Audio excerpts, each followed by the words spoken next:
नमस्कार, आपण पाहतात युगंधर महाराष्ट्र न्यूज. पाहुयाचे काय ठळक घडामोडी. बातमी उल्हासनगर येथून आहे. उल्हासनगरमध्ये आमदार बालाजी किनीकर यांच्यातर्फे शहीद मारुती जाधव रिक्षा स्टँड येथील रिक्षा चालकांना छत्री वाटप करण्यात आले.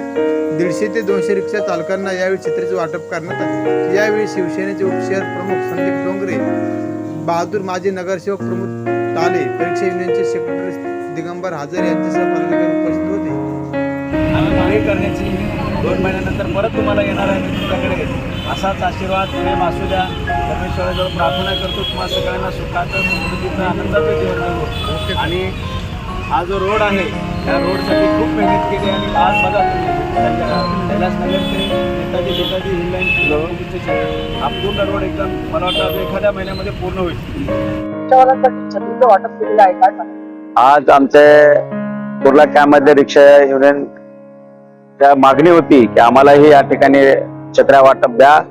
आणि दरवर्षीप्रमाणे ह्या वर्षीही आमच्या या विभागाचे नगरसेवक टाले साहेब, आमचे उपशहर प्रमुख डोंगरे आणि रिक्षा युनियनचे हजारे, सर्वच आमचे या लोकांना आज या ठिकाणी रिक्षा युनियनचे सगळे सदस्य जेवढे रिक्षा चालक आहेत त्यांना या ठिकाणी आज सर्वांच्या हाताने आज छत्र्या वाटप झाले. त्याचप्रमाणे आमचे सिनियर सिटीजन जे कुर्ला कॅम्पवाले ह्या विभागातले आहेत त्यांनाही आज छत्र्या वाटप करण्याचा हा कार्यक्रम आम्ही या ठिकाणी केला. आमचं कर्तव्य, आम्ही ते काम करत असतो. छोटं का होईना, पण लोकांच्या ज्या समस्या असतात, लोकांची जी मागणी असते त्याला फुलफिल करणं हे आमचं कर्तव्य आहे आणि आम्ही करत राहू.